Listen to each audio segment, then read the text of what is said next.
always hilarious when they do that.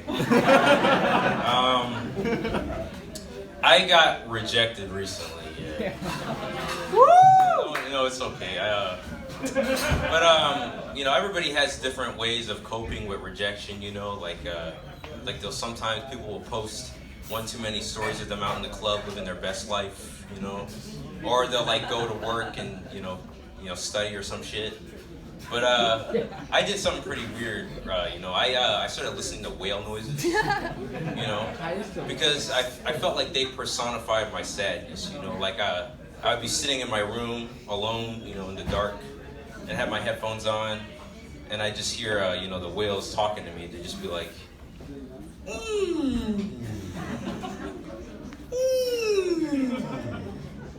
why did she leave me? Why did she break my heart? Was it my personality? So yeah, if you ever see me at SeaWorld, just know I'm working on some stuff. My friend, he wants to be a psychology major, so because I guess he doesn't want people to like him. And he was telling me about this Myers-Briggs test. And I've heard about it, but I didn't really give a shit. But he was like, hey man, you gotta take it, it'll make you, you'll learn more about yourself. So I was like, all right. And I took it, and I got the personality test, the personality INFP, which is the mediator, which basically means I'm a pussy, like the INFP is pretty much that character in the movie that when the main character's about to get in a fight, I run in front of them and go, stop, this isn't you. You're too good for this. You don't want to be like him. Look at me, give me a kiss. Speaking of, well, that's not gay, but talking about gay guys, I'll talk about gay guys. Nobody's talking about gay guys, I'll talk about it. I have an authority on this, I'm a gay expert on that. I think every straight man should be harassed by a gay dude, big black gay dude. Because I think that it'll give men more empathy towards women and what they have to struggle with, Because it's not the same when a girl wants to have sex with you. It's not, when a guy wants to have sex with you, you know it. It's very scary. Like I had a gay guy flirt with me at my first job, and his name was Delante. Well, that's not his real name, but just use that name.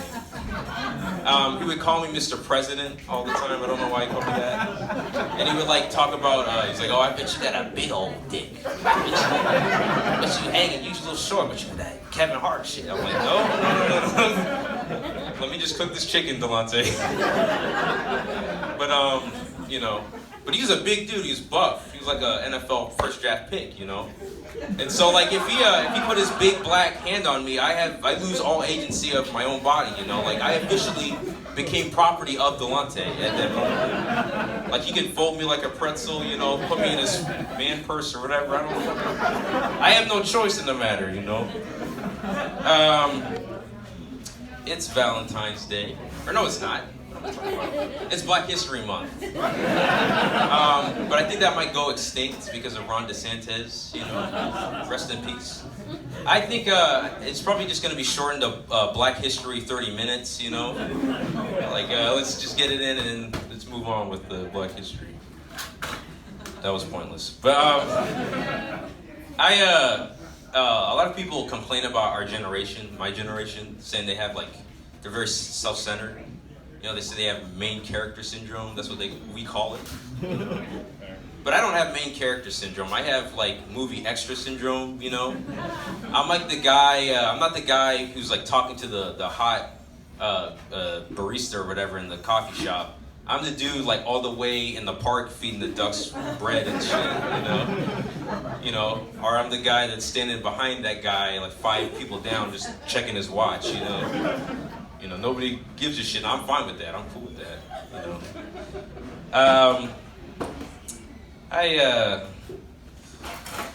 I watch porn because I'm lonely. Yeah.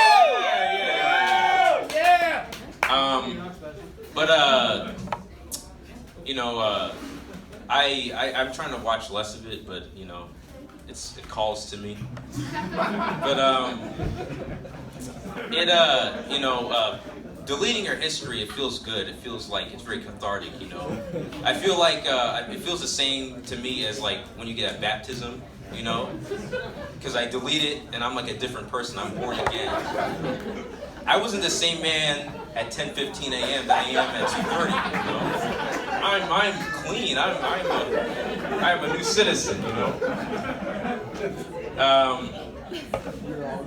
There are a lot of white people here, white college students. And me and my friend were sort of accosted by a white frat dude on New Year's. He wanted to fight us. Oh, so yeah, it was him. But we de-escalated the situation. But I was very scared. I was very scared because white frat guys scare me more than like gangbangers, you know, because you know gangbangers have a socioeconomic excuse, you know, for like their behavior. When a white frat guy like wants to beat you up and take your money, he did that shit for fun, you know. Like there's no reason you should be like beating me up and like doing all that shit, bro. Your dad works for Morgan and Morgan. You know, you're gonna be representing my cousin. Like what the fuck are you doing all that shit, you know? I was First Friday was not recent, but it happened. And I was walking through the gallery and I saw this really bad art. It was just somebody had taken a picture of two white guys on their iPhone, and it was a shitty picture.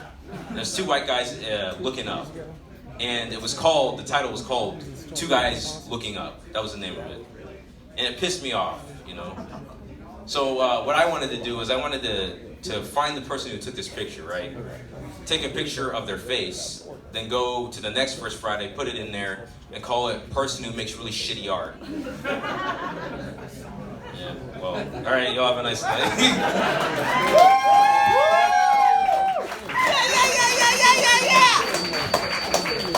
One more time for Jamar, everybody. Jamar is actually one of my favorite comments on the scene. Did you guys enjoy?